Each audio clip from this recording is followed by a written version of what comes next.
रमेश एउटा साधारण मध्यमवर्गीय परिवारमा जन्मिएको केटो थियो। उसको बुबा सानो पसल चलाउँथे। आमा घरधन्दा र सिलाइमा व्यस्त हुन्थिन्। घरमा धेरै सुविधा थिएनन्, तर माया र आशा भरिपूर्ण थिए। तर रमेशको मनभित्र एउटा अदृश्य बोझ थियो, आफूलाई सधैँ अरूसँग तुलना गर्ने बानी। विद्यालयमा उसका साथीहरू नयाँ मोबाइल, ब्रान्डेड जुत्ता, महँगो झोला लिएर आउँथे। रमेशले भने पुरानो झोला बोकेर चप्पलमै विद्यालय जान्थ्यो। कक्षामा ऊ राम्रो विद्यार्थी थियो, तर जब साथीहरूको कुरा सुन्थ्यो उसको आत्मविश्वास बिस्तारै हराउँथ्यो। उसलाई लाग्थ्यो, म किन यिनीहरू जस्तो छैन। एक दिन गणितको परीक्षा भयो। रमेशले निकै मेहनत गरेको थियो। परिणाम आयो, ऊ कक्षामा दोस्रो भयो। शिक्षकले प्रशंसा गरे, तर रमेशको नजर भने पहिलो हुने समीरमा थियो। समीरले नयाँ घडी लगाएको थियो। सबैले उसलाई बधाई दिइरहेका थिए। रमेशको खुसी क्षणभरमै हरायो। घर फर्किँदा ऊ चुपचाप थियो। आमाले सोधिन्, के भयो बाबु, आज किन उदास? रमेशले सानो स्वरमा भन्यो, म राम्रो हुँदाहुँदै पनि किन अरूभन्दा कम जस्तो लाग्छ। आमा मुस्कुराइन्, तिमी कसैभन्दा कम छैनौ, तर तिमीले आफ्नो नजर अरूतिर धेरै लगायौ। तर त्यो उत्तरले रमेशको मन पूर्ण रूपमा शान्त भएन। केही दिनपछि विद्यालयमा एकजना नयाँ सर आए, जीवन सर। उनी सधैँ फरक तरिकाले पढाउँथे। एक दिन सरले सबै विद्यार्थीलाई एउटा कागज दिएर भने, आफ्नो जीवनको लक्ष्य लेख। सबैले केही न केही लेखे। रमेशले पनि लेख्यो, सफल र खुसी बन्ने। सरले सोधे, सफलता भनेको के? कसैले भने धेरै पैसा, कसैले ठुलो घर, कसैले प्रसिद्धि। सरले हल्का मुस्कानसहित भने, सफलता भनेको आफू हिजोभन्दा आज राम्रो बन्नु हो, अरूभन्दा राम्रो बन्नु होइन। त्यो वाक्य रमेशको मनमा गढेर बस्यो। त्यस दिनपछि रमेशले आफ्ना बानीहरू अवलोकन गर्न थाल्यो। उसले बुझ्न थाल्यो कि ऊ आफ्नो खुसी अरूको उपलब्धिसँग जोडिरहेको थियो। जब साथीले केही नयाँ किन्थे उसलाई आफू गरिब लाग्थ्यो। जब कसैले बढी अङ्क ल्याउँथ्यो उसलाई आफ्नै मेहनत सानो लाग्थ्यो।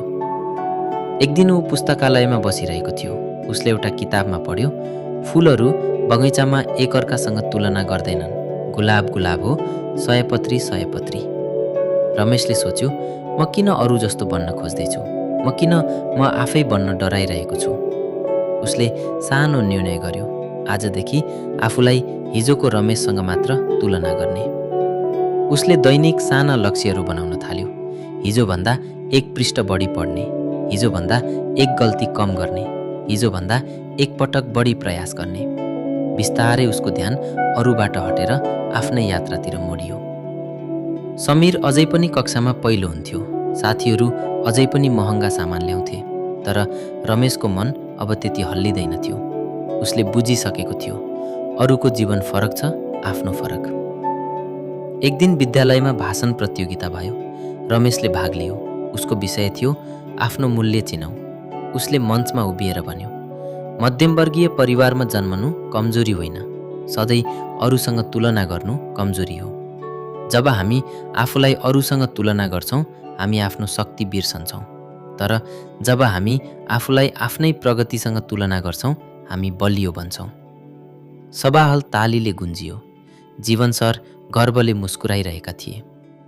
समय बित्दै गयो। रमेशले पढाइमा निरन्तरता राख्यो।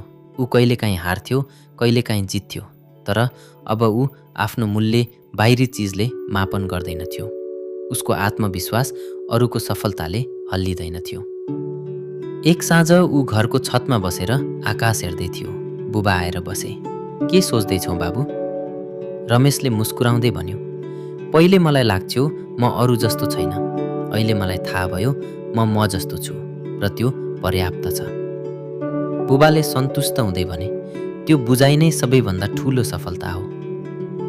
रमेशको जीवनमा धेरै परिवर्तन आए, तर सबैभन्दा ठुलो परिवर्तन उसको सोचमा थियो। उसले बुझ्यो, तुलना कहिल्यै अन्त्य हुँदैन, तर आत्मस्वीकृति सुरु भएदेखि शान्ति सुरु हुन्छ। र त्यो दिनदेखि रमेशले आफूलाई अरूसँग होइन आफ्नै सम्भावनासँग तुलना गर्न सिक्यो। अनि उसले महसुस गर्यो, साँचो खुसी प्रतिस्पर्धामा होइन प्रगतिमा हुन्छ।